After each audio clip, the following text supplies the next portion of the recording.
Alrighty, welcome back everyone. We just talked about all of the questions I have coming out of week 4. We'll likely continue that into tomorrow, maybe looking forward to week 5 a little bit more, but definitely have some questions that didn't have a chance to get to today. But let's get to this week 4 whip around. There are a number of games that we didn't have a chance to get to yesterday, and a couple of teams that we just haven't gotten a chance to talk to pretty much all year, and frankly it's because of who they're scheduling. But let's get into this, and we'll start with the Ohio State Buckeyes. And they played another layup, let's be honest. But this was a very interesting game for just a little bit here. Marshall scored a 7-minute touchdown drive to start the game. Emeka Egbuka responded 42 seconds later with a 68-yard touchdown, and that was the end of that one. Ohio State is doing pretty much essentially what you expect them to do. I don't know if a lot has been proven by this team quite yet. I think they still have, obviously, some big-time games coming up, but Will Howard had an INT, only had 4 incompletions on the day, 275 through the air, 3 total touchdowns. Did plenty, did exactly what you expected him to do, and this running back duo is absolutely absurd. I understand it was Marshall, but man, Quinshon Judkins had an 86-yard touchdown run. Travion Henderson added 2 touchdowns to Quinshon Judkins' 2.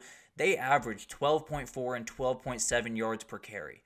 That is insane. I don't care who you're playing. I don't care where you are. That is absolutely absurd, and I think both these running backs, you could throw either of them out there on any given day. They might just be the best player on the football field. They are absolutely incredible, and I think they're just going to cause incredible amounts of problems for every single defense they face, regardless if it's Marshall or if it's Michigan, if I'm being totally honest. And then you got Ole Miss team that we have not touched on too much this year, and definitely we'll get into them more and more throughout the SEC schedule, but they're rolling along. They're doing exactly what you'd expect them to do, and the Georgia Southern team is exactly who they were against Boise State. They cannot stop anyone. But Jackson Dart did have an incredible day, 382, 4 touchdowns, 1 pick. They did exactly what he's been doing all year, which is pretty much doing Heisman-level things. He's been absolutely incredible. Henry Parrish has come along as an absolute dude in that offense, and they very much need someone to tote the rock like Quinshon Judkins did a year ago, so huge for them. And then you had Trey Harris just go absolutely crazy in this game. 11 catches, 225, 2 touchdowns.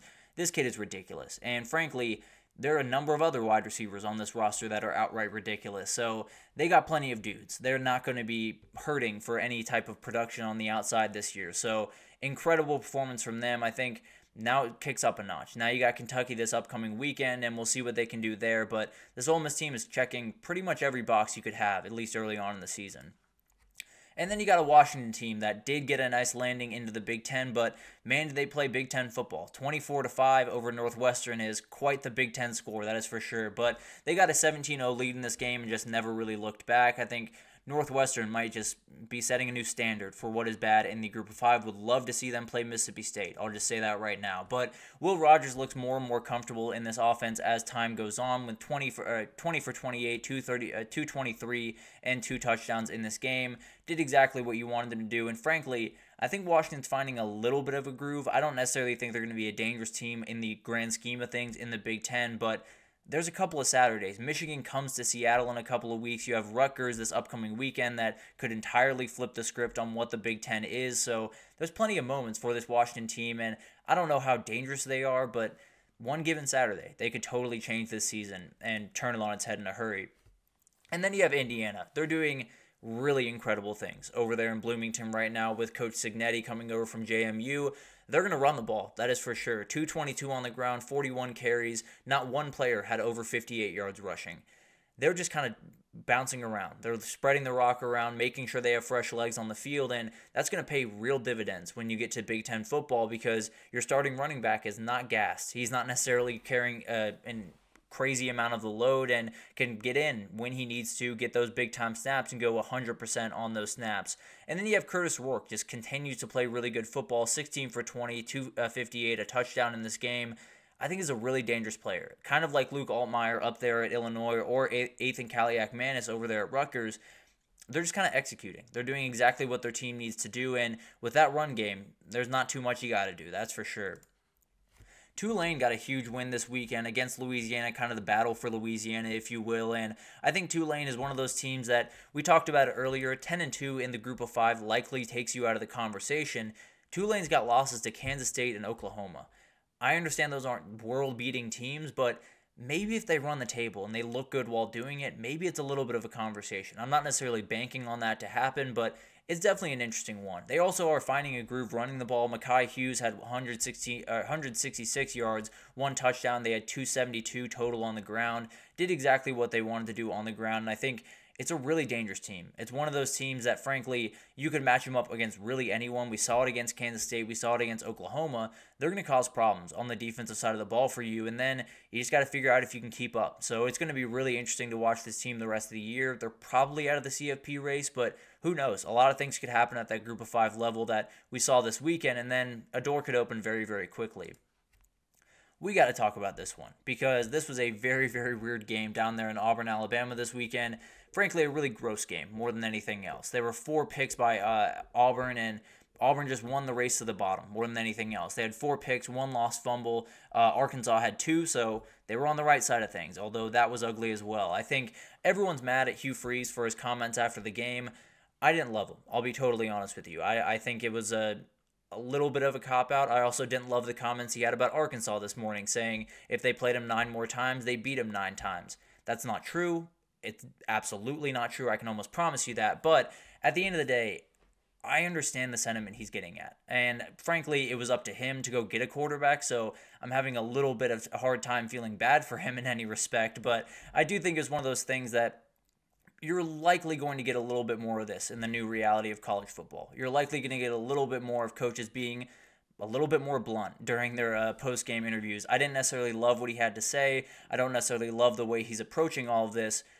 That being said, I don't necessarily have too big of an issue. I don't have enough of an issue to really go after Hugh Freeze right now. So we'll see what happens. I don't feel great about where Auburn is right now and going forward, but definitely something that I'm not going to go after him too aggressively about. Auburn does have OU coming to town this weekend, which will be very interesting. Obviously, Michael Hawkins making his first start will be fascinating to watch. And then you got Arkansas has A&M at home this weekend. So a couple of teams that likely aren't going to be really in that conversation for the SEC title, but who knows? Maybe this conference can get one more twist in it and get absolutely crazy at the end of the day. We had a Texas Tech game that was crazy, like most Texas Tech games are at this point, but Bear Morton's finding his groove, 24 for 44, 201 yards, 2 touchdowns, is a really, really solid player. And one of those guys that's getting much more comfortable in his offense, and it makes them really dangerous. Also, Taj Brooks is finding himself, had 117 in this one, and is a very, very dangerous player. One of those guys that you're going to have to worry about every single time you come on the field, and then you have these wide receivers running right behind you. So I think Texas Tech is an interesting team. I think they're finding something defensively that they were badly missing in the first couple of weeks, and I think they're a team offensively that's going to find a groove throughout this year. So a very interesting team. I think for Arizona State, it's going to be a tough run. I'll be totally honest. They have a bye week, then they have Kansas, Utah, at Cincinnati, at Oklahoma State. They're likely 1-3 in those games. I kind of like them at Cincinnati, but I don't know. It's going to be really close. 2-2 would be a massive win for this team. I just think it's going to be a tough year. I think they're doing a ton of really good things, and Kenny Dillingham is building a really good product down there, but it's going to be a rough year for Sun Devils fans. I feel pretty good about that. And then finally, SMU did win the battle for the DFW, and this one was weird. This one got a little bit toxic online, and frankly, I loved it, but Sonny Dykes got ejected from this game. He was arguing with the refs quite a bit throughout it, and there were a couple of reasons to argue. I won't argue with that by any means, but he was walking off the field, gave the fans a fist pump, they got going. Too bad their defense didn't get going because SMU just went to work in this one. It was absolutely incredible to watch them. I think it's one of those things that if they're going to be able to run the ball like this, they're going to be really hard to beat. 238, 3 touchdowns, 5.7 yards per carry. If they can do this against the rest of the ACC, which they probably can't to be fair, but at the end of the day, if they can, this is a very interesting team, and Kevin Jennings can do plenty for you to take you where you want to go. So maybe SMU is turning a little bit of a corner. Who knows? And then TCU, they might just be in for a long year. I thought this was going to be an interesting team. I thought Cam Cook was going to be a bigger factor, but as of right now, they have a number of things they have to get right, and I would not be surprised if we looked up at the end of October and this was a 3-5 football team. So they got a ton to figure out, and if they don't in a hurry, then it might just be a disaster year for them. But overall, I think all of these games this week definitely showed us a lot. Obviously, those games were a little bit more under the radar, but plenty to take away, and a couple of games huge for this team or those teams coming up. So definitely will be interesting to watch them throughout this week. But let's take our final break here, and when we come back, we're going to get into my top 12 teams in the country. It was definitely a little bit of movement this past weekend, so I'll break it down right after this, so stick with us.